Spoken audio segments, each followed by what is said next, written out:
The Honourable Lady is chuntering from a sedentary position, but it is precisely in order to modernise the state. Unless she's first focused on the future, her party will remain stuck in the past. Thank you, Mr. Speaker. Nottingham University announced last week that it is closing 16 courses as part of cost-saving measures due to limited research income making these courses less financially viable. What steps is the Secretary of State taking to make sure her huge R&D budget gets to frontline institutions and universities at the heart of our vision for growing the economy?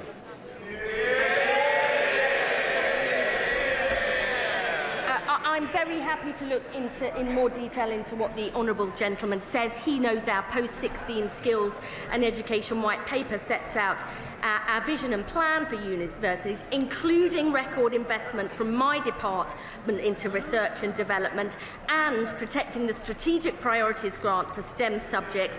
There's more we can do, and I'm happy to discuss it with him further. Lisa Smart. Speaker, Starting Point in Woodley is a social enterprise that works to tackle digital exclusion. They tell me that the lack of access to a device is a barrier for too many of my constituents. What plans does the government have to enable the refurbishment of government and civil service devices to make it easier for my constituents to get online? Mr. Speaker, the Honourable Lady raised a very important question about digital inclusion, which is right at the heart of the government's strategy. We just heard from the opposition that they're against digital ID and digitalising this country. I knew my answer would be popular, but I'm very happy to meet with the Honourable Lady to talk about that specific project in her constituency. Marcus Campbell-Savers. Thank you, Mr. Speaker. Given the constant criticism of the Information and Commissioner's Office for weak FOI enforcement and sluggish decisions, why must Britain lag behind countries like Sweden and Norway, where citizens routinely access information in under a week? And how can MPs meaningfully hold the Commissioner to account? Mr. Speaker, the ICO is operationally independent of government and is accountable to this Parliament. The Information Commissioner can appear in front of the select committees to discuss the ICO's performance, and I would encourage the select committee to perhaps do that. Right, that completes questions. I'd like to welcome the Canadian Speaker and the ministers with him today. Right, we now come to Brian's question. Lincoln John. Number one, Mr. Speaker. Prime Minister. Can I also welcome the Canadian Speaker, and can I also welcome Mervyn Kirsch to the gallery today.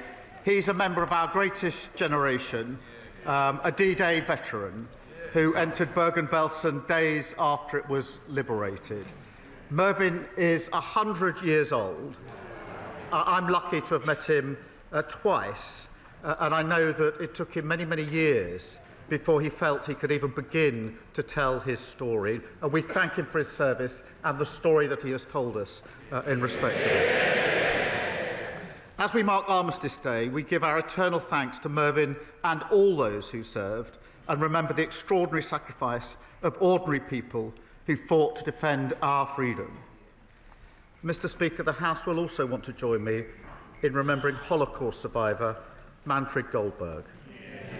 He showed the most extraordinary courage to share his testimony, and in his memory, we must ensure that never again means never again.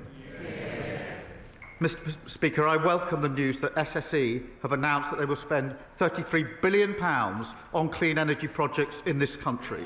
That's a major vote of confidence in the UK economy, happening because of our decisions to embrace the opportunities of clean power. Mr. Speaker, this morning I had meetings with ministerial colleagues and others. In addition to my duties in this House, I shall have further such meetings later today. Good job. Thank you, Mr. Speaker. And can I associate myself with the Prime Minister's remarks about remembrance? I particularly remember in 1997 in West Africa, where I somehow managed to survive a bloody and violent attempted coup. So if the Prime Minister wants any ideas about how to do that, he only has to ask. The Prime Minister's questions last week was, Mr. Speaker, an absolute bin fire. So if the Prime Minister is indeed intent on promoting the United Kingdom on the world stage, please can he promise the House that he will never, ever, ever be away on a Wednesday ever again?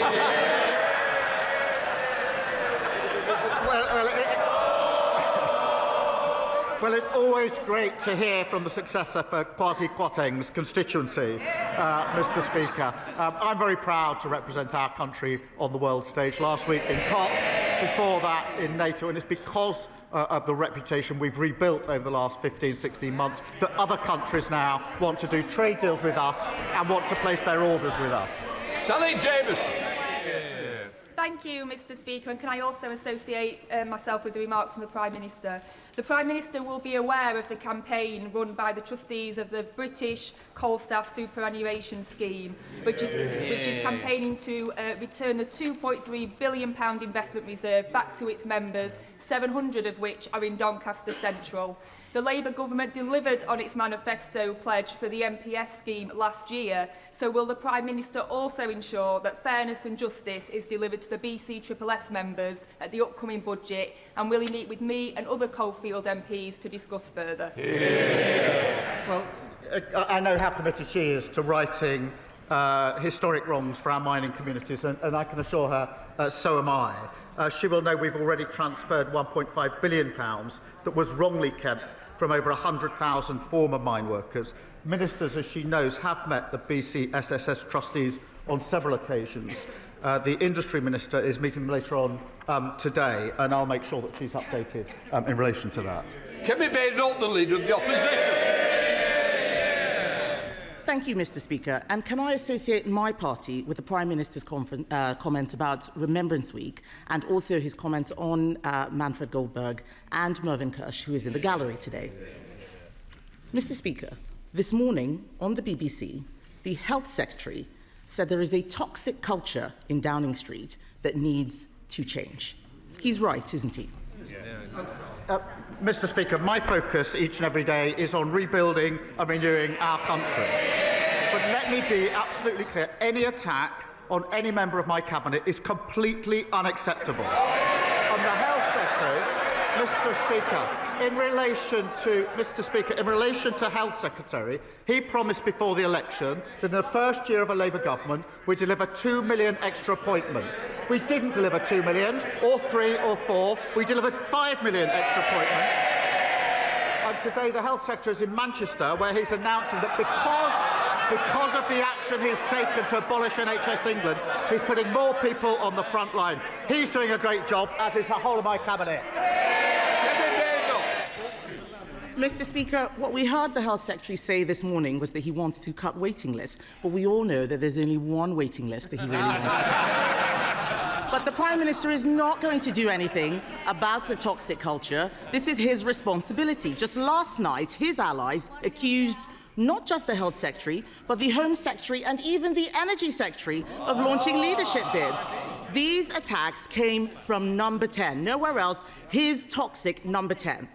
The person responsible for the culture in Number 10 is his Chief of Staff, Morgan McSweeney. Does the Prime Minister have full confidence in him?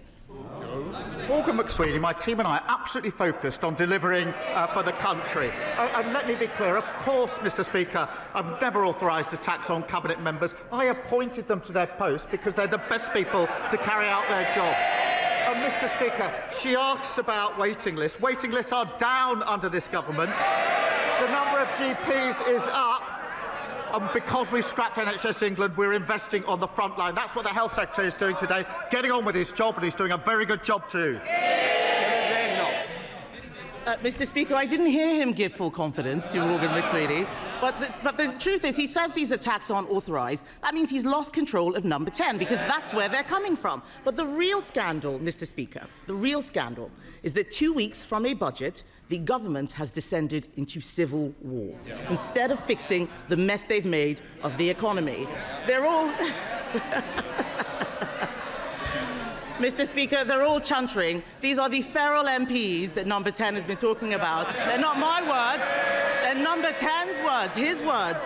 But unbelievably, Mr. Speaker, the Prime Minister's advisers have been reduced to briefing that MPs can't get rid of him, and I'm not making this up, they can't get rid of him because it would destabilise international markets.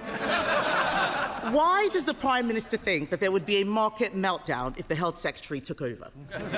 Mr. Speaker, this is a united team and we are delivering together. Look what we're doing. The fastest growth in the G7.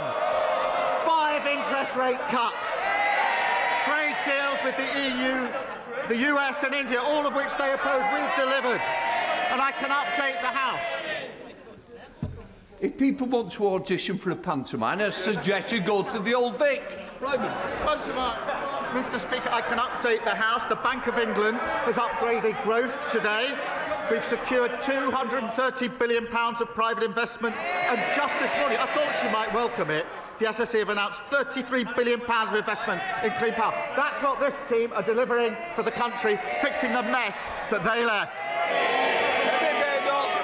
Mr. Speaker, he's talking about growth and investment. While the Prime Minister desperately tries to cling on to his own job, perhaps he understands what it's like for all those people out there losing their jobs. How can he talk about growth? Yesterday, we learned that unemployment has risen to the same rate as it was in lockdown. 180,000 jobs lost, Mr. Speaker. Why does the Prime Minister think that unemployment has risen every single month since Labour took office? Mr. Speaker, let me give the House the details. 329,000 people more are in work since the start of this year. So 329,000 more are in work. Of course, I accept we need to do more in relation to unemployment. That's why we're transforming job centres, which they opposed. That's why we're working with 60 major businesses to tackle ill health in the workplace and invested £3.8 billion in tailored back-to-work support, which they opposed. I would also remind the Leader of the Opposition, Mr. Speaker, that the average unemployment in the 14 years of her government was 5.4%, higher than the rate today. Mr. Speaker, we left employment higher than it was after the last Labour government.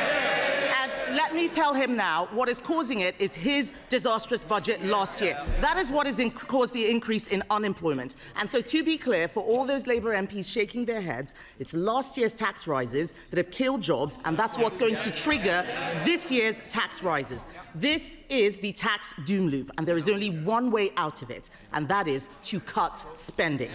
So why is the Prime Minister instead offering welfare giveaways to save his own skin?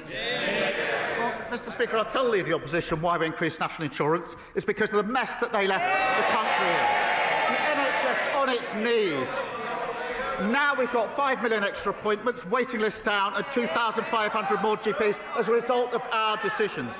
But it's nearly the one-year anniversary, but she still hasn't told us in relation to national insurance whether she agrees and admits that we should do it, or if that's her position, how she would find the money that we raised in the budget. She's had a whole year to think about that question.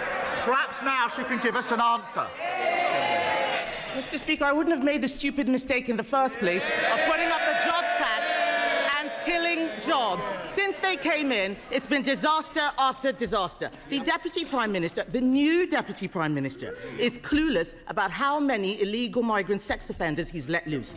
The Culture Secretary breaking the rules to give her donor a top job. Taxes set to rise even further. Unemployment at levels not seen since lockdown. And in the middle of it, a weak Prime Minister at war with his own cabinet. Mr. Speaker, it's not just him, it is all of them. There is no replacement, it is all of them. 2 weeks before the budget, isn't it the case that this Prime Minister has lost control of his government, he's lost the confidence of his party, and lost the trust of the British people? Mr. Speaker, the stupid mistakes were made over 14 long years. They broke the economy, and now they think that they can lecture us. And now they've got this unserious idea that they can find £47 billion of cuts without saying where they're going to come from. No wonder that's called flimsy. Meanwhile, we're rebuilding the country. Wages up, investment up, mortgages down. Order. Mr. Phil. You are meant to be a senior person on this front bench. You're meant to set an example. It's certainly a bad one today. Sir Joseph. Mr. Speaker, despite extra government funding, adult social care services in my community are in disarray. My constituents are also facing a new fire risk because we don't have a fully functioning fire authority. This has all been caused by the dysfunction at Kent County Council because so many reform councillors have been suspended for bad behaviour. So does the Prime Minister share my concern that reform chaos is a risk to public safety? My sympathy is with the people of Kent whose lives are being disrupted by the staggering incompetence of reform.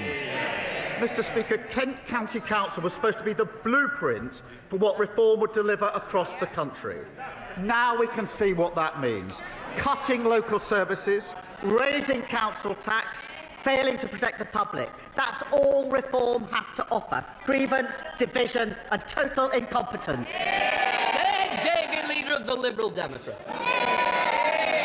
Thank you, Mr. Speaker. Can I associate myself with the earlier remarks of the Prime Minister and say what a great honour it was to join the royal family at the Cenotaph on Remembrance Sunday to pay our respects to all those heroes who gave their lives for our country. We must never forget the sacrifice they made for our freedoms. Mr. Speaker, a great British institution is under attack from a foreign government. President Trump is trying to destroy our BBC, not because he cares about the truth, but because he doesn't want to get away with his lies. Trump has undermined press freedom in America. Now he's trying to do the same here, disgracefully egged on by the leader of reform. So will the Prime Minister tell President Trump to drop his demand for $1 billion settlement from the BBC?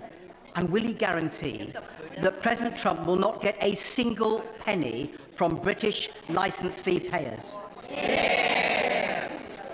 Let me be clear. I believe in a strong and independent BBC. Some would rather the BBC didn't exist.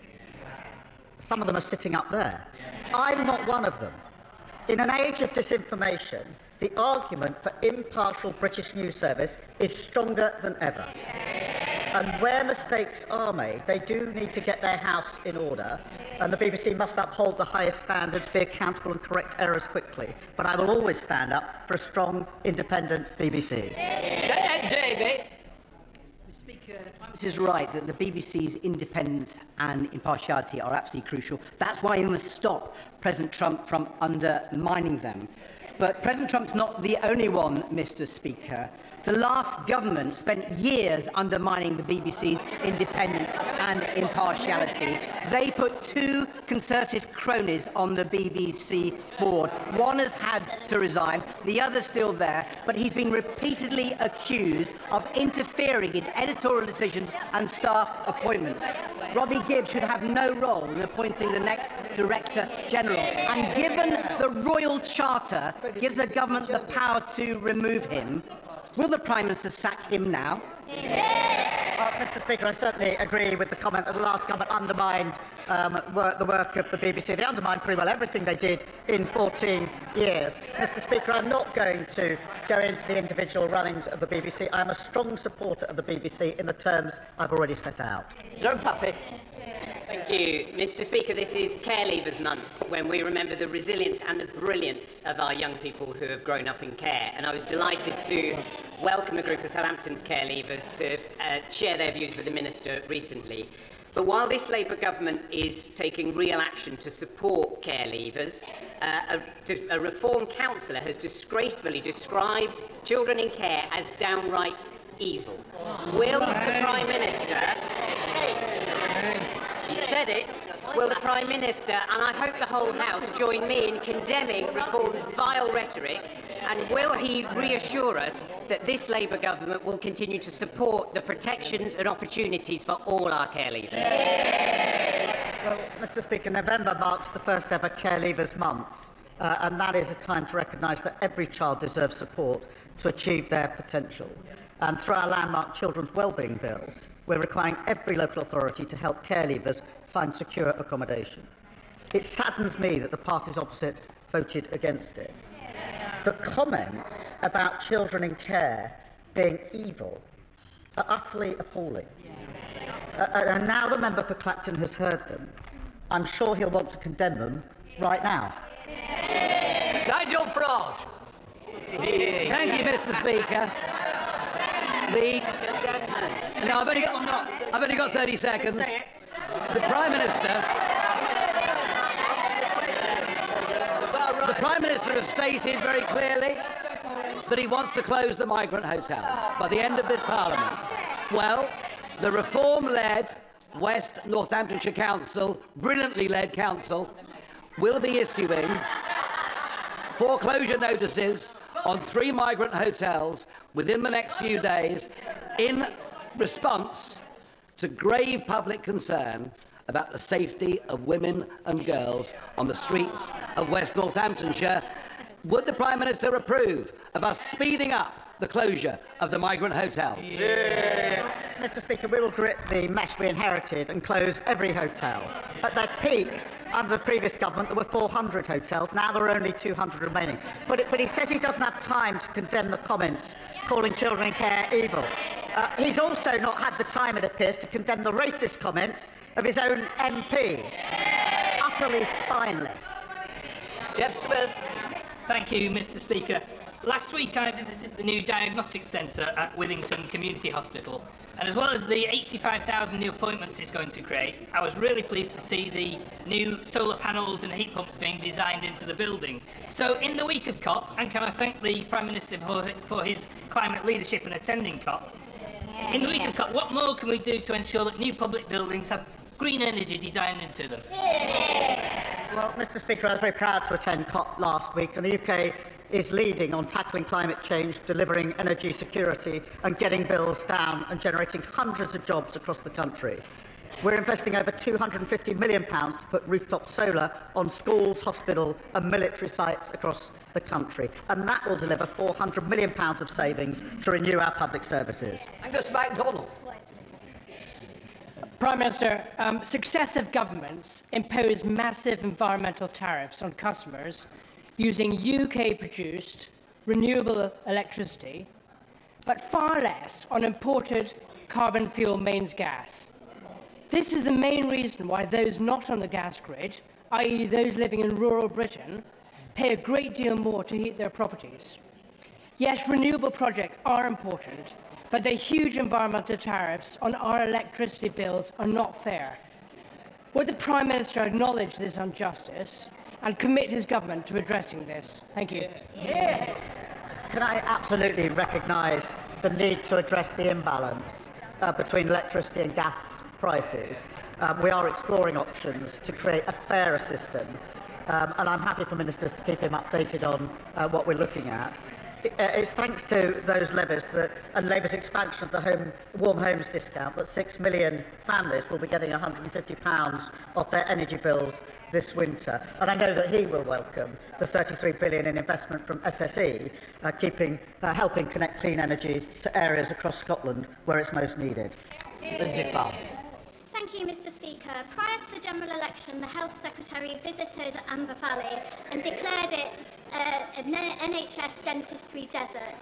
Since then, I've secured £240,000 of additional funding, encouraged my constituents to access the 16,300 emergency appointments in Derbyshire, and last week secured thousands of extra UDAs. But there is more to do. So can the Prime Minister update me on the progress of contract negotiations with the BDA and the timescale that the department is working to? Well, Mr. Speaker, I'm appalled that we inherited such a situation where tooth decay is the most common reason where children between 5 and 9 are admitted to hospital. Every children's hospital under their watch, going in 5 to 9. I was very shocked when I heard this the first time at Alderhay Hospital up in the northwest, that more children being admitted to have their teeth taken out because they're rotting between the ages of 5 to 9 than any other operation. That was their record. They should just be ashamed of it. Ashamed of it. It's why I'm determined to rebuild NHS dentistry. I can confirm that discussions are underway with the sector, including the British Dental Association, on fundamental reform to the dental contract to get her constituents the care that they need and that they deserve. Thank you, Mr. Speaker. Jehoot's Pharmacy has been responsible for repeated closures, leaving staff unpaid and residents without access to vital medicine. Unfit pharmacy owners like Sajid Jahuti, who has severely neglected patients and staff in West Dorset and across England, should not be running our care system. Will the Prime Minister make time in the parliamentary schedule for emergency legislation to give the government and the regulators powers to pay staff, tackle improper pharmacy owners and directors, and make sure scandals like this can never happen again? Can I thank him for raising this really serious issue, which has been raised by others across these benches on previous occasions, and it is a very serious issue. It is simply not right that customers and staff have been so badly let down.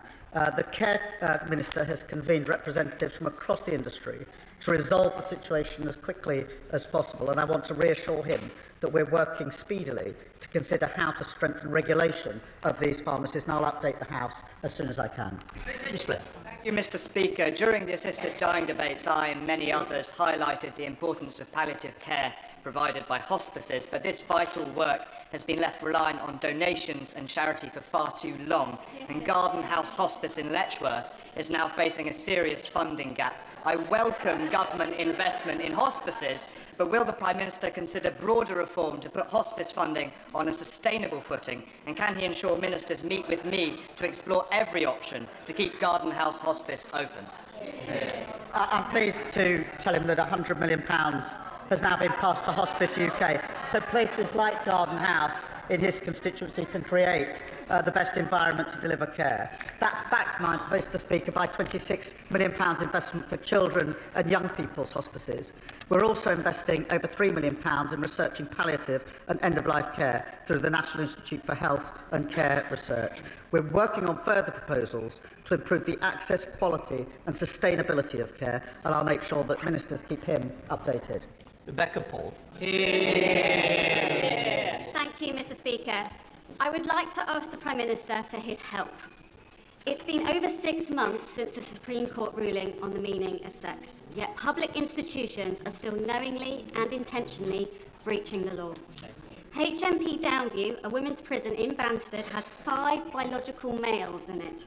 And if that wasn't bad enough, those males are mixing with the women in the daytime without adequate supervision. Will the Prime Minister ensure biological males are moved out of women's prisons immediately? The Supreme Court ruling must be implemented in full and at all levels. She's absolutely right about that. She's raised these examples with me. I will make sure they're looked into and make sure she gets a proper reply in relation to particular examples.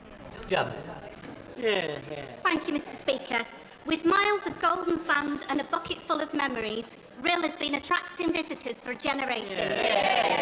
After millions of pounds of Welsh Government investment and a £20 million UK Government Neighbourhood Fund, Rhyl is on the up. Does the Prime Minister agree with me that only with 2 Labour governments working together can we restore pride in our Welsh seaside towns? Join me for a stroll on our new promenade to see just what Rhyl has to offer. Well, that's a very appealing invitation just at the moment. Mr. Speaker, I'm proud to be putting power and resources directly back in the hands of local people in communities like Rhyl. That £20 million can be used for issues that matter most to them, include revitalising their high street, a cause that I know is crucial to many residents, including hers. Just 1 in 14 communities across Wales is benefiting from the Pride in Place funding. This is the renewal you get with a Labour government working with a Labour government in Cardiff. Max Wilkinson. Thank you, Mr. Speaker. Maternity services are a vital part of women's healthcare, but sadly too many women are being failed. At Cheltenham General Hospital, the Evita Birth Centre was temporarily closed for labour and births back in 2022. Last week, we learned that there will be no decision about a potential plan for reopening it until spring next year. Does the Prime Minister agree with me that 4 years is far too long to ask local mums-to-be to wait? And can he give me reassurance that a temporary downgrade that was made under the Conservatives will not become permanent under his government? I tell him that our starting point is that we must always make sure that every mother is heard, understood and gets the quality of care that is needed. the Independent National Maternity Investigation and Local Health Needs Assessment are due to report in spring of next year, as he says. It's right that the recommendations of both of them are closely considered in any decision for Cheltenham, and I'll make sure that he's kept updated as that rolls out. Jim Dixon. Thank you, Mr. Speaker. Can I say that I've long thought that both you and the Prime Minister would suit a magnificent moustache, and I'm sure you'd be capable of growing a better one than this. Many of us men in this House and outside are growing our tash out this month to highlight the need for our health system and men ourselves to address preventable and treatable conditions to which all men are vulnerable, including prostate cancer, testicular cancer and mental health conditions such as depression. Does the Prime Minister agree that the forthcoming first ever men's health strategy, soon to be published, must lead to a major step change in the way our country helps men stay well? Well, as he knows, my #1 priority is growth, so I'm very glad to see his upper lip. He's obviously championing this himself. And can I send my best wishes to everyone growing moustache this November? It is right, Mr. Speaker, to highlight that men are hit harder by a range of conditions, including cancer, cardiovascular disease and type 2 diabetes. And that's why our men's health strategy will set out actions to improve the health of all men in England. Rupert Bell. Thank you, Mr. Speaker. Every week we hear of a brutal murder, rape or stabbing, far too often perpetrated by someone who should not be in our country to begin with.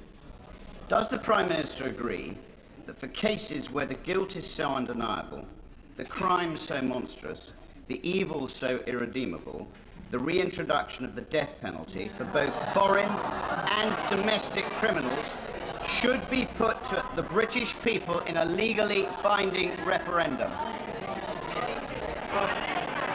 Can I first say that any attack is to be condemned, and it is absolutely right, and we're determined that there is a criminal justice response in relation to attack, however it's carried out and whoever it's carried out by.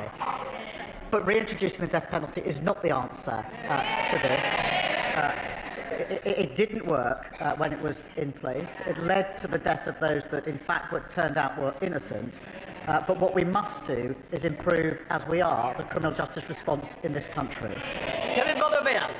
Thank you, Mr. Speaker. I want to pay tribute to a new veterans group in Stevenage called the Muster Point, founded by Stuart Mendelsohn and Steve Black. Last week, I joined them at a continuous 72-hour vigil at Stevenage War Memorial, where veterans shared stories of family and friends lost in war. But veterans deserve more than just our tributes. So will the Prime Minister commit to working with veterans in Stevenage and across the UK in delivering this government's new veteran strategy in full? One of the greatest honours in this role is meeting and thanking our armed forces for their service, which obviously we've been able to do during the course of this weekend and this week. Our ambition is to bring the Armed Forces Covenant fully into law in the next Armed Forces Bill, and we will do so. We're also renewing the contract with those who serve through our veterans strategy, including Homes for Heroes, a new network of support centres connecting charities and services with veterans. And Labour patriots stand with all those who serve and have served our country. Stuart Anderson. Thank you, Mr. Speaker. And on that point, with the upcoming vote on the Northern Ireland Troubles Bill, 9 of the most respected and experienced generals of a generation have publicly attacked the government's approach on lawfare against our armed forces. They have said it will erode trust in the justice system and it is a threat to national security. As a veteran who served in Northern Ireland during the Troubles, does the Prime Minister think they're all wrong? And when is he actually going to start standing up for our veterans? Can I begin by thanking him for his service to our country? And when former service chiefs raise an issue, we will, of course, engage with them. Of course, I respect their service and their views, and will do so. We are having to get rid of unlawful legislation and putting in place a system with clear rights and protections for veterans, and we'll continue to try to get that balance right. Claire Anderson. you very much, Mr. Speaker. 4 years ago, I brought in a private member's bill to ban the sale of wet wipes with plastic in. The last government dragged its feet. These wet wipes cause fatbergs in our sewers and millions of pounds on our water bills for all of our constituents and pollute rivers and seas. This government promised to bring in this ban and is doing so now. Will the Prime Minister join with me on celebrating a Labour promise delivered and share the message that we should always bin wet wipes and other wipes, not flush them? Well, can I commend her? She's been a long-standing campaigner on this important issue, and the public is right to be furious about how the last government allowed sewage to pour into our lakes, rivers and seas. Alongside tough new powers to combat pollution, this ban will put an end to plastic wet wipes that litter our beaches, clog up our sewers and harm wildlife. David Chadwick. Thank you, Mr. Speaker. Lloyds Bank have over 31,000 customers in my constituency, and yet many of those customers, particularly the elderly and the vulnerable, are struggling to get out their own cash. That's because Lloyds have closed their branches in Brecon, in Prestine, in Ustraghan-Lice, and before the end of this month, in Pontedower. That's despite making billions in profits and paying their CEO £5 million. Will the Prime Minister write to Lloyds Bank and ask them to keep that last branch in Pontedower open? Well, I'm grateful to him for raising that, and I'll look at the particular example that is raised. As he will know, we're rolling out hubs, some of them already in place and more to come, and I'll happily update him on where they're likely to be. Final question, Richard Quigley. Thank you, Mr. Speaker. Following the work of our APPG for eating disorders, I was horrified to hear that 19-year-old Lily Cliff, who suffers from anorexia, has been placed on an end-of-life care pathway after Rotherham, Doncaster and South Humber NHS Foundation Trust obtained a Court of Protection ruling to withdraw her treatment. This decision directly contradicts NICE guidelines and the Minister for Care's own statement in September that eating disorders are not a terminal illness.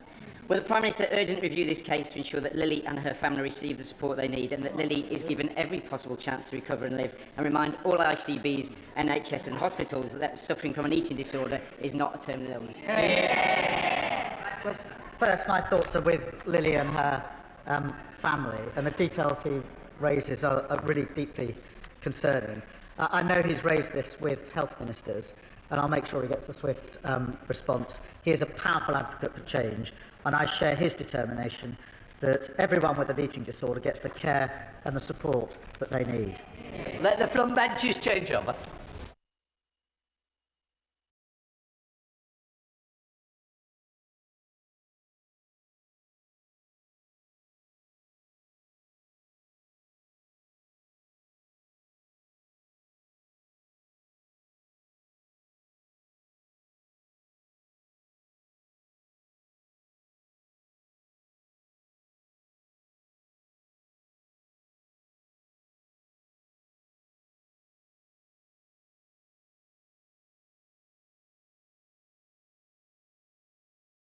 We now come to the urgent question.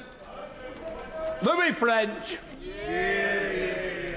To ask the Secretary of State if she will make a statement on the appointment of the independent football regulator.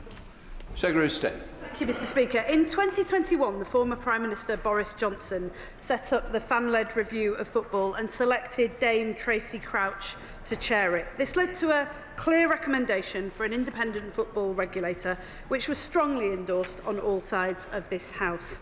The previous government promised they would deliver this regulator, but they didn't, leaving fans in the lurch as a result. This government made it a priority and passed that legislation within our first year because we are fully committed to protecting football clubs across the country. To make that a reality, the Minister for Sport confirmed David Cogan as the independent chair of the football regulator on the 6th of October. David Cogan was the exceptional candidate, warmly endorsed across the world of football and by the cross-party select committee. As the House will be aware, the Commissioner for Public Appointments conducted an investigation into the appointment itself, which was released last week. I am pleased that the report does not question the suitability of Mr Cogan as chair of the IFR. The report also makes clear that I did not personally know about the donations to my leadership campaign at the time that I selected him as the preferred candidate. It also recognises that as soon as I became aware of these donations, I chose to declare them and chose to recuse myself from the remainder of the process. However, as I have made clear, I acknowledge the findings of the report. The Commissioner was clear that the breach around donations to my campaign was unknowing, but I recognise that the highest standards were not met. And as the Secretary of State for the department that ran this appointment, I take full responsibility for that. And it is for that reason that I wrote to the Prime Minister and apologised for this error. I will, of course, ensure that lessons are learned from this process with my department. Our focus now is to make sure that no fan ever has to go through what I and my constituents lived through in Wigan. Implementing this regime to help protect clubs in financial peril and putting the interests of fans up and down the country first is a priority for this government, and led by David Cogan, the independent football regulator, will get on with the job. We're here today debating process, but this is also about real-world impact. Fans up and down the country need us to get on with delivering on our promise and making a difference. This is for Derby County, Scunthorpe United, for Morecambe, for Sheffield Wednesday, for Wigan, Reading, Macclesfield Town and Bury. We're putting fans back at the heart of the game, where they belong. Thank you, Mr. Speaker. Last Thursday, the Commissioner for Public Appointments